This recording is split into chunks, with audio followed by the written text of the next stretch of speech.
Hello, he's, she's, in-betweens, and numerous bees, and welcome back to the Anxiety Princess channel. I am your host, Princess Alice Muse, the Princess of Anxiety. So I didn't even think I'd be making pony content on this channel. When I decided to stop making content on my other review channel, I wanted to kind of do something different. Even if I continued being part of the Brony fandom, I wouldn't actively make content, at least on this channel, for it. But I thought of a theory that is worth sharing, I think, that answers one of the big questions going into A New Generation. In fact, it's one of the questions that caused a bunch of criticism towards the movie. And because I didn't plan for this video to exist, I don't currently have art assets of my OC, so I hope you enjoy whatever video game footage I decide to accompany it with.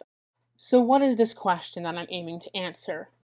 Well, what happened between the end of My Little Pony Friendship is Magic and the movie A New Generation? How did the ponies go from a grand unification of all the races of the entire world to separate pony kind and no involvement of the other races? What happened? Well, to answer that, I thought, who benefits from that being the case? Who within the My Little Pony canon, who is still alive and not reformed, would benefit from the ponies not living in harmony? And I came to, well, a couple conclusions, but mostly the terrible trio, or whatever you refer to Chrysalis, Cozy Glow, and Tyrek as.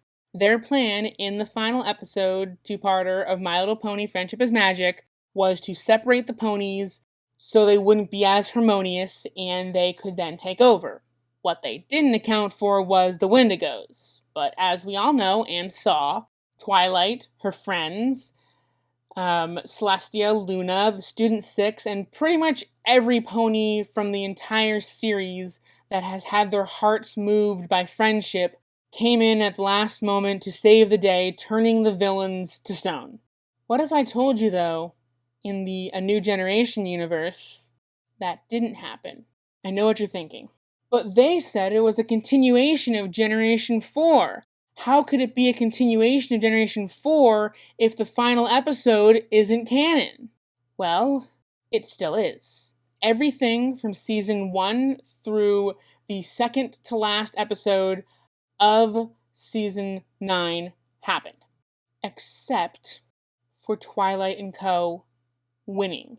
Yes, my theory is that A New Generation exists in a alternate universe or alternate timeline, whatever you choose to refer to it as, where Twilight failed, possibly even dying.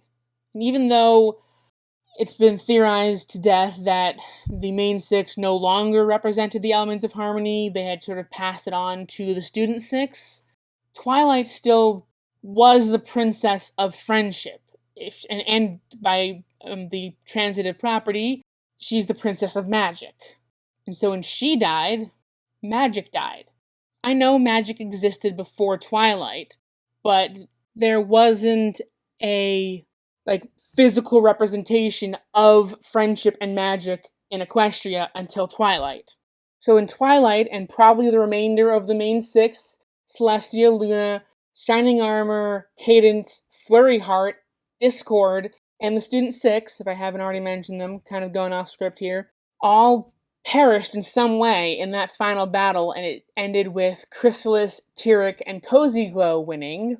That is the universe we are seeing in A New Generation.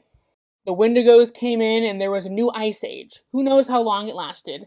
But with the death of magic, the Pegasi could not fly or walk on clouds, so they descended on the highest city that was still technically landbound, Canterlot, renaming it Zephyr Heights, thus pushing the unicorns out of Canterlot, and they most likely headed into the valley that Ponyville exists in. Without the elements or the Tree of Harmony, the Everfree overgrew Ponyville.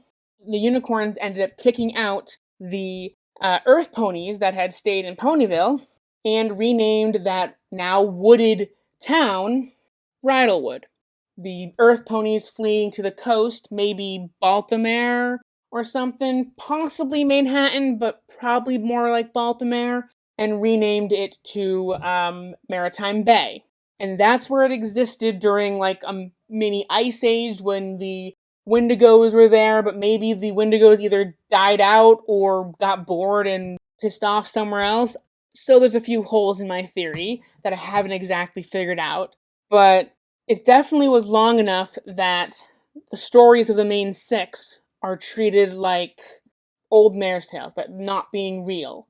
So because of the similar treatment of the Nightmare Moon stories in Generation 4, it's anywhere from a couple hundred to a couple thousand years later. So a new generation is in a alternate universe / timeline where the main six failed in the finale. And alternate universes and alternate timelines have existed before. There's the Equestria Girls universe, there's the Reflections arc in the comics, there's the multiple timelines that Twilight went across, trying to reform Starlight Glimmer. So, I mean, it's not without precedent. And it makes a lot of sense, with ignoring a few of my own little hiccups in the theory, but let me know in the comments below if you have any evidence that supports this or anything that says that no, it's not possible, because I'd really like to know. I'd like to see if there's any more evidence within what we have, the movie, that proves or disproves this theory. I'm not entirely sure how to end this video, so I'm just gonna stop talking.